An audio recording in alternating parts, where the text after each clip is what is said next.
All right, let's talk about stuff. What's up, guys? Welcome back to the Not So Round Table, episode 117. We're joined today by our good friend Bob Lee from ASG, Action Sport Games. Action Sports Games. Is this like the PetSmart or PetSmart kind of thing? No, it's either there's an S or there's not an S. It's Action Sport Games. Action Sport Games. But everybody says Action Sports Games. Yeah. It's just easier to say. It ASG. sounds like ASG should actually change their name completely because that is totally a name of like an action channel on TV. It's mostly ASG. You already have like the logo and everything. It's like, welcome back to ASG, next on Sports Center. I don't actually think Bob has any normal shirts. I think they're all just ASG No, shirts. Other than logo shirts, it's just more logo Don't shirts. you have like Casual Friday? I mean, like he's wearing a Call Your Hit shirt. I'm wearing a Hawaiian shirt. Like what? Like why do you come dressed like that? It's just kind of weird. It's to rep the brand. The brand's on the table. Bob's flair is on his feet. Mm-hmm. Yeah, he chooses to splurge on his. Those are really there nice we go. shoes, by the Those way. are very lovely shoes. Where do you find oxblood boots? Internet. I know people. Really? I know oxes. Oxen? Oxen. I know oxen. All right. I'm so sidetracked. One dude who is named like Donkey. That guy sounds... Mix DJ 3000. Dear NSRT, how did Matt become the face of Evike? How did you become the face of Evike? Just look at this face. I posted a picture that had him like the old school photo. I'm like, he is much better look. Like you have really looked better with age. Thank you. You're welcome. You have become a very handsome individual. Like, thank you. But seriously, dude, like 6 years ago, man, you looked like a dork. Thank you, George. You're welcome. Hey, man, it's all right. If we can't poke fun at each other, why are we here? Yeah, you can make fun of me all you want. Like, I've gotten fatter. We've kind of talked about this before. There was a previous host who did what I do now before me. Lady named Brandy Grace. She was the host here for a while. She moved on to bigger and better things. She moved on to different things. She became a car model or something like that. I had a friend named Matt who worked here in the tech department. They were looking for a host. I had a background in theater and performing arts. I was here visiting my friend one day, and he brought out another coworker of his who had literally just been put in charge of the newly created marketing department. His name was Cliff. Cliff walks out. He was like, "Hey, Matt tells me you do theater." And I was like, "I have." And he said, "Cool, do you want a job?" And I was like, "Yeah, all right. I'm not working on Fridays." And so then I started filming videos on Fridays. Yeah, and at the time, when we started, they were like, look, we don't have like a huge budget for marketing, so we could either give you airsoft guns that you film with, or, we can pay you a small amount to do videos. And I was like, well, I really don't need any more airsoft guns. I regret that decision. I should have taken the airsoft guns. Think of how many miniguns I'd have now. That's true. Anyway, so that's how I got the job. And he did have to grow through a lot of hate during that time because we changed the host just randomly. Like, it wasn't like just this new guy was on the screen. Everybody's like, who's this dude? Bring back Randy Grace. And, especially because I was so dorky looking. They were like, yeah. What the hell is this? So who's this guy? It was rough. rough. Happens, though. Like, anytime you have, like, a personality change, it was hard. People don't like change. I mean, you actually yourself weren't on camera a lot. Even when you're at your old job, you were always masked. But, like, so you're a third-party character, kind of like Lauren is, with Shades. Mm-hmm. So, but then, like, you started taking on that face part of ASG. Mm-hmm. That's part of the job. Yeah, that's part of the job. I mean, I didn't want to be on camera. Matt made me do it. Uh-huh. I just didn't want to be alone on camera. That's also true. It's okay. One day I will... It's just boring staring at one person all the time, It's cool to have two people here. Well, I mean... So you can make fun of both of us. Yes, but the show has such personality now because you have the two people behind the camera. Sometimes Miguel makes stupid comments. Yeah. Like, I mean, it just works. It just works. Speaking of real steel, we got a question about real steel. Colin Brower asks, Hey, NSRT, do you think you could use a real steel firearm upper and a lower with airsoft internals? I want to do a skeletonized style airsoft rifle due to the fact that I haven't seen one made already for the airsoft market. Thanks. Love the show. Sport Games is a worldwide leader in airsoft firearms and accessories. specializing in 1-to-1 scale replica guns and accessories for fun, action, sports, entertainment, and collection. Their amazing lineup includes licensed products from CZ, Dan Wesson, Steyr, Armalite, CAA, B&T, Arsenal, LMT, Macmillan, and STI. Check out their newest releases in 2017, the CZ Scorpion Evo 3 carbines, available now at Evike.com. Welcome back, George. I know you're excited, as I am. Bob has graciously offered to give all 4 of these away to you guys. Matt lies. Don't trust a single thing he says. I'm like, what did you just do? I'm just kidding. These are still available for pre-order on our website. When are these bad boys coming out? These, I actually brought them by, just to see customer feedback. We're not 100% yet whether or not we're going to be. What do you guys think of the Chris's Pants tan? Or sorry, the gray. What is this? The Urban Gray. Urban Gray. So you got the Urban Gray P09 and the Urban Gray SP01 Shadow. I think they look really cool. I'm excited that you guys are releasing more colors than simply tan and black. Right. And gray seems to be the trend. There's you guys have the Dan Wesson 1911 that was in gray, which is really cool looking. And it's a very similar color. Yeah. Right. As well as there's kind of other guns on the market that also come in a gray tone. And I think that's a nice way to give you a way to customize things without it looking too stand out. Yeah, exactly. So. Yeah, like I said, we're not 100% set whether we're making these yet, so we've been soliciting a lot of feedback, listening to So you're saying I cannot give these away yet? No, you cannot give these away yet. Sorry. Yes. It's okay. We're going to give away 2, and they're going to go to George and Matt. Yeah. Sorry, guys. Worry not, though. If you tune in Friday after the show goes up, we will have some really cool ASG swag to give away. Okay, well, you know what? I'll toss Shadow. Not that Shadow. What? Oh, what? What? But what? one we already have. I'll do a Shadow. How's that? Oh, my. All right, so you guys better tune into our Facebook on and you better make sure that you go on to the what's your ASG Bob account? No. Go to our Action Sport Games Instagram account. Okay, the overall company Instagram account, and say thanks, Bob. Yeah. Just comment below on his just thanks, Bob. Just over randomly and on any thanks, picture. Bob. Yeah. All right, let's continue the questions. Whose turn was it? All right, it's Bob's turn. My turn. Let's take a look. You're so nice. So generous, I've never I had know. someone give away a gun before. Yeah. Really? Really? You're the first. All right. Well, I'm the first. Guess it pays to be late.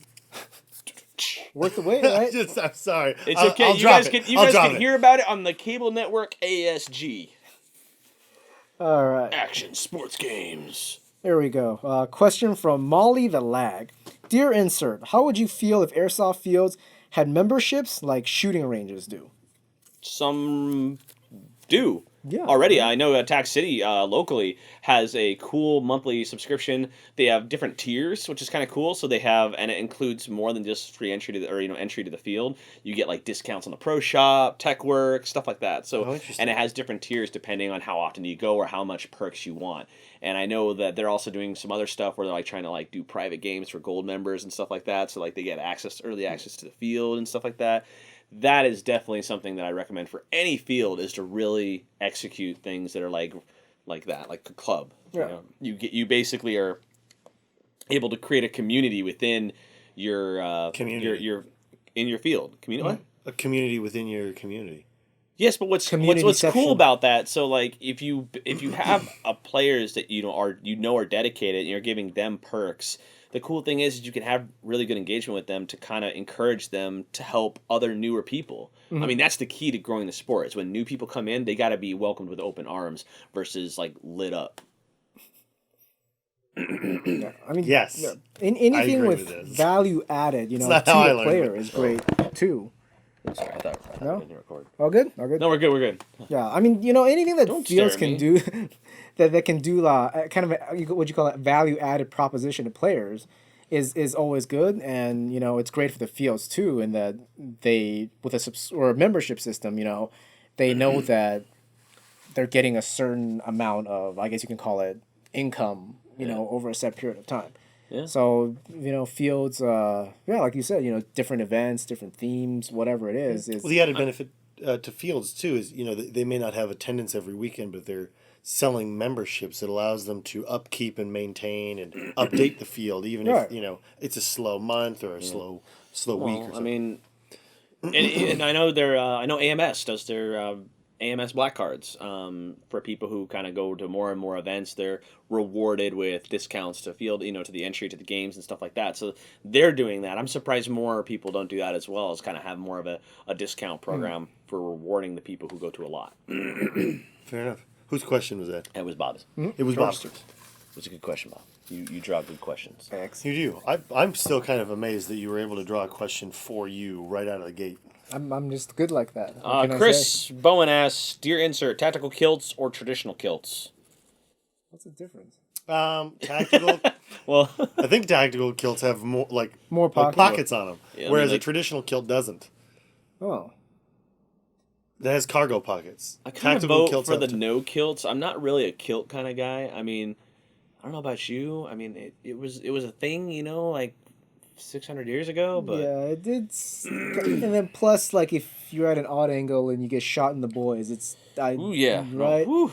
I don't know about you guys, but if I'm wearing a tactical kilt, I'm not coming at the enemy with wide steps. Like, I'm not trying to present. Well, you never know when they get the drop on you. Like, you're on the second floor, they're the floor below. How do they get a drop on you from behind or underneath? Hold on. Here we go. We're going to paint the picture. You're at SC Village. You're going down the stairs. Someone's below the stairs, and they can obviously shoot you from underneath the stairs. If I'm wearing a tactical kilt, I'm not going up the stairs. this is that's the key right there. Personal policy. They'll be like, oh, that's Evike Matt's. Okay. What I thought was cool was when I went to Noob Day in Tennessee, the entire staff was wearing tactical kilts. Which I guess... And that was cool. It makes sense. But they sense. also weren't playing in game. Mm-hmm. I mean, it's easy to spot a staff to be, in that case. That's go where the guy with the kilt is. It's better than the shirt, almost. But then you have people looking south versus looking for a hat or something, which is kind of weird. So the question is, tactical kilts or standard kilts? If I was going to wear a kilt, I'd wear a tactical kilt. Kind of like the standard one better. Okay. You have like everything around. Like, you get your first line, your second line, and then you don't want anything really in the pockets there. Because with the kilt, it's a little bit different too, right? Like with pants, it stays on your leg. With a kilt, if you're running around, wouldn't it kind of like swish around? Like if you have like stuff in your pockets. Okay. Right? So now, but tactical kilts are available in camouflage colors. Standard kilts are not. Are you worried about blending in with a standard kilt? Bob wants to become Scottish, dude. He wants to like dress up and everything. There we go. Close enough. Okay, I think I'd probably. Sorry, Bob. I ruined your answer. If we were playing in game, I think I'd go with a tactical. I'm so kilt. mean to you. Can I change my answer for that second question to George again? But now. Hey man, we had teamwork back in the day. We did have teamwork. It was good. Zach Duque asks, "Is Airsoft a good first date?" You should watch that Jet video. How to take a girl airsofting. Yeah. Good first date? Probably not. Given today's modern dating atmosphere, I'd probably go with something more low-key, something non-committal, and something not expensive. Generally, for a first date, I would suggest starting off with coffee and meeting there as opposed to picking somebody up just in case things don't go well. And for the same reason, I wouldn't suggest Airsoft. Just in case things don't go well, one of you will not be as injured at the end of the first date. I don't think it's a good first date. What? Man, that was no. I'm just thinking. Like, it's a good question, but I don't think it's a good first date because you're kind of...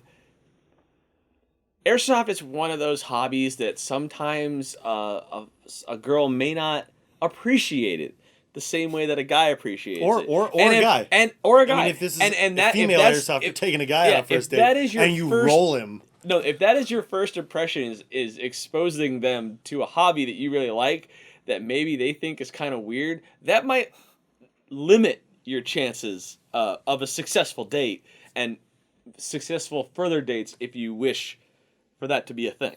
Okay. Bob? Oh, it's a great idea. Take them to Milsom West. Just into the deep end First of the state. We're going to go camping and Airsoft. For 3 days. For 3 days, or 40 hours. You might get shot at a lot. And we're going to get offended and... Hi, we just met. Would you like to be miserable with me for 30 hours? That's what all good relationships are built on, right? That's the foundation. Just misery and resentment. I mean, on the opposite side... Is this how things go in Mordor for you? On the opposite side of the coin, if it goes well, they're a keeper. It does get it out of the way first, so there's no surprises later when she or he's like, oh, that's stupid. It's like, no, he laid out. So That's tough though. Fair enough. I still say deep into the pool. Milsim West first, just Deep end of the bam. pool. All right, Bob, you want to finish this off with Bob, one more we're question? gonna make a new Evike reality show. Oh, and God. It's gonna be based off of The Bachelor. Oh no, the operator. The operator, The operator. and we're gonna bring all the ladies out. So this is gonna go. Dude, the cutthroat is gonna be so strong. And instead of roses, you'll give Enola Gaze. Hey, that's good. And then light it off. Yeah. Okay, all right. Yeah. I'm with you. We've just come up with a new. Congratulations, you're Hadn't safe. Enjoy this grenade. Can we make Ryan the Bachelor? Yeah. Or the operator? I was gonna make Bob the Bachelor. Ryan's just standing there in his tactical kilt, holding an EG grenade as like all the operators walk by in their derp helmets. And he's just like, listen, the last time we operated together, I really felt a connection. You had my back. You checked my 6. You kept a buddy mag for me. The CG is for you. And they're just like, oh, thank you. And then pulls it, and then they both stand there. Romantic music. They're under the trellis, smoke going out, and they're both like trying not to squint because the sulfur is in their eyes. And it's just like this really pretty like ending shot, but the smoke is still spilling into their faces. I don't know why I'm not writing this down. This is gold right here. You guys gotta get this trademark this is before gold. Friday. If anybody else does this on YouTube for Airsoft, you heard it here first. You copied us. Yeah. Matt wants. And you know the person who didn't get chosen is holding like Ryan's bag of bio BBs and like throwing water in it to like mess him up. Just like whatever, dude. I knew I was the best. And then we go. operator And then for we you go to anyway. little Cudsy. Like I just don't think that they're compatible. Yeah, we'll have Russo from Milsim Media be one of the third person like reviews, who's giving their opinion on things. This is great. This is like media. And then we can gold. bring back an after the show and talk about all the shady tactics that were used, and it was good. All right, I'm really liking this. Bob, you want to finish this off yeah, with the last I'm question? really question. liking this. Chris, get on this ASAP. Don't release the entire last 3 minutes. Okay. Oh my gosh! Holy cow! All right, How do you even pronounce that? Cunley. Oh, Cunley. Oh yeah, Yeah, Cunley Matt's good with Farms Gaming. pronunciations. Oh, here we go. He also Alright. told us how to pronounce. Right. Okay. Here we go. All right. To the question. I live in Southwest Michigan. There we go. George, your neck of the woods, right? Southwest Michigan. Rough, No. rough area. Rough area. Opposite side of the state, brother. But Same state. Same state. It's Marshall. California's a Mathers, big neck of the woods. state. What if I say you're from Susanville, California? Do you even know where that is? Okay. Did you just make that name up? No, my cousins live there. Okay. Question. Question. All right. Question. I live in Southwest Michigan. My friends and I are planning on making private military contractor loadout. What color of plate carrier and battle belt should we run? We want to look a little different from each other, yet we want to look organized as a team. Thanks a lot. Keep doing what you do. The show is a highlight of my week. P.S. We are on a really low budget. Thanks again. I think what you wear is far less important than denying to everybody that you're a private military contractor. When they're like, "Oh, is that a PMC loadout?" You're like, "Listen, no, we're not private military. contractors. Executive protection. We're an executive protection unit. We do security detail. We don't hurt anybody." What's Miguel's Instagram? Post on the Evike.com Instagram and keep tagging it over and over again and ask the same question. And Miguel will get back to you. And then take normal civilian vehicles and make yourself little magnetized logos and put them on, but then deny that they mean anything to anybody. This is good. This is good. Okay, real answer though. Bob? Yeah, Bob. Real answer. I mean, really, for private military contractor, it's just whatever works. Yeah, throw a bunch of solid colors together. One guy wear tan, one guy wear Well, black. actually, no, he did ask what was the best color. Ranger green. Yeah. That'd probably be the most unique. You wouldn't see a lot of dudes rocking a Ranger green civilian type loadout. That's very rare. Yeah, maybe like a gray. But we don't want them to be wearing Ranger green because that's what we do. That's true. Okay. I think the most common that you'll we're all find three in when the you look at Archie photos Nation. Oh, yeah. is coyote Best brown or black. I think that depending on your environment, you'll want to change the type of the color of pants you're wearing. But I think a pretty standard Or kilt. Or kilt. I think a pretty standard, cargo pant in tan or green, gray, or blue jeans is acceptable. And then you'll probably want to go with a rolled sleeve button-down shirt, something loose. A safari shirt is great because they vent well, they wick moisture. And Hawaiian you could go with a Hawaiian shirt. Yeah, let's shirt. go with Hawaiian shirts with this loadout. But you want to get ball something that's got cap, some UV undefeated protection. ball cap. Supreme or undefeated ball cap? Ryan likes that. With the B backpack. You have to have the B backpack. Ryan's just like, I'm on it. I'm on it. Yeah. We are one day making that B backpack, Ryan. It's going to happen. I just got to bring it in. I know you got to bring it in. We're going to make this happen. It'll be a Mully mounted B backpack. Everybody's got a different animal. B backpack swag. What did I say I was going to be? I don't know. Yeah. There was like a fox. They have shark ones too, which are pretty cool. And for your weapons, because PMCs likely spend a lot of time in and out of vehicles, I'd go with something reasonably compact or something with a folding stock, like these carbines here. Very good choice. Because they fold out of the way and allow you to sit comfortably in a vehicle, and then when you need to exit, you can extend it to its full length and go to work. Put work in. Put work in.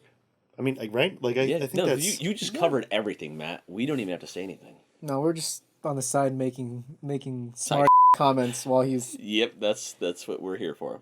That's why we brought Bob on the show. That's why I'm on the show. Perfect. Do we want to revisit our first topic? What were we talking about? The real firearms / real steel. Real steel. Okay, so to reiterate, guys, let's drop real steel from the nomenclature in Airsoft and refer to them as real firearm replicas, equivalents. Equivalents. There you go. That's the word. What we were talking a little bit about games for you, and we mentioned a lot, or you and I talked a lot about what the past was like, and what do you miss about Airsoft the most, right? Like, if you look at the gold, we all refer to it as the good old days. Mm-hmm. What do you miss the most, Matt, from the good old days, the start of Airsoft, the early 2000s? That was the speed softer from the start. I back then it wasn't speed soft and milsim. It was Airsoft. Yeah, it was all grouped in. But you guys, so I mean, even though you played only indoors, what do you miss the most? Like, do you miss I miss the rules? Do you miss? I guess I miss the attitude, I guess. Like, if you you knew that because you were going into a game with guns that you were going to get shot, and no one got upset about getting shot a lot because that's just part of the game. Yeah, I think I miss that. That, like, you're playing. It's harder to find now. It's harder to find now. Like, that's part of the game, and so if you get shot 4 or 5 times or 30 times more than you were supposed to, you that's what you signed up for. Mm-hmm. That's what I miss. What do you miss, Bob? I miss the variety of guns. Remember, like, now everyone kind of just... I mean, I understand why everyone's doing M4s and AKs, just because it's like a cycle, right? People like those guns, so more parts are made for those, which leads to more people liking those. So, but back, like, when I first started, at least, there was all kinds of stuff. There was, like, the people would be using Thompsons. There'd be, like, odd, like, SIGs. And like, it's cool sometimes. You go to a... you go to a field or whatever gun you felt like that day. And I think maybe now, because... like, there is a parity, or not a parity. Like, there's a divide now between Speedsoft, even the mid ground of Airsoft, and Milsim. And Milsim, obviously, you're using an AK or an M4. Like, it's kind of like, or a support weapon for that. Like, you're not, or you're so involved with the loadout that you're doing, like, if you're doing something that's like German, you're using a G36. It just keeps kind of going on like that. Like, that's the theme versus just using whatever you want because you felt like it. You're just running around with a regular vest shooting a Thompson. Like, that was not a big deal back in the day. Yeah. And that's actually what's one thing that's cool from, like, all the Japanese Airsoft footage that I've seen, is they still seem to embrace that a lot. Like, you have guys dressed up as, like, Gundams or whatever running around with... Like, it might be a little bit silly, but it's you're still having fun. So right, absolutely. I like that variety and that creativity. That was actually one of the things that was really cool. I kind of miss, like, when we were talking about earlier, we were talking a little bit about Lion Claws, and what we were missing about the older Lion Claws was it was more focused. Almost every squad at Lion Claws was a team. Yeah, either a team or two teams. Yeah, or two, and that was so cool. Like, it was very rare. I mean, there was like almost every single time you're working. Like, I was mentioning, we were talking about Red from West, where we're working with 3 teams in a platoon format, and it was just the level of teamwork and the level of play was so much different than it is now. It was better. Like, people were really good. I mean, like, you think about.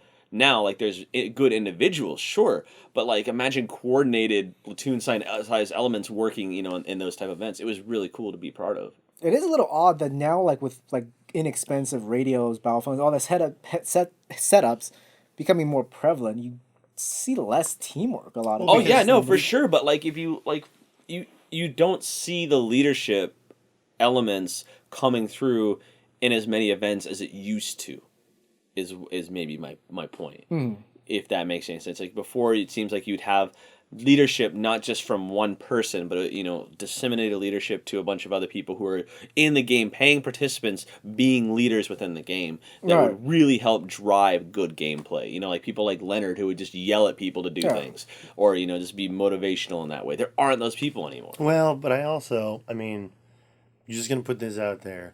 Back years ago, when YouTube was not the thing that it is, and GoPros were not a necessary item for every airsofter, you had more fun playing the game and accomplishing objectives and not trying to get cool footage. That is very true, and that's one thing that that is one thing that's very true as well. As cool as it is to bring footage of you playing Airsoft, at the same time, it's much better to ignore that you're even using it. Right. Which is why I don't use it. No need to ignore it if it's not there. Matt also doesn't know how to work a GoPro. Yeah, no, Matt doesn't know how to work a GoPro. Well, guys, thank you for tuning in to another episode of the Not So Round Table. Button, Bob, thank you very, very, very much for joining us once again and bringing by these awesome things to test out. We've got to end because I want to go shoot these in the shooting range. If you guys want to tune into our Facebook on Friday after the release of this Not So Round Table, Bob has graciously offered to give away an SPO1 Shadow. Obviously not the gray this one. Black one, right? Black one, the standard black one. Awesome. Black. Thanks again. Do you want to direct anybody to your social media accounts? Ask for some follows, maybe direct people to some Facebook stuff? Yeah, absolutely. If you guys like what we're making and you want to stay updated, check out our Instagram, Action Sport Games, or our Facebook, Action Sport Games. And, we post a lot of updates about products as well as share guns and other content from the community that feature our products. And make sure that you call your local cable company and ask to subscribe to the Action Sports Game Network. Coming soon. Please call DirecTV now. Let's make this happen. And the main show on there is going to be The Operator, starring Ryan. Yes. Yes. Oh, this is so good. All right, guys. We'll see you later. Later.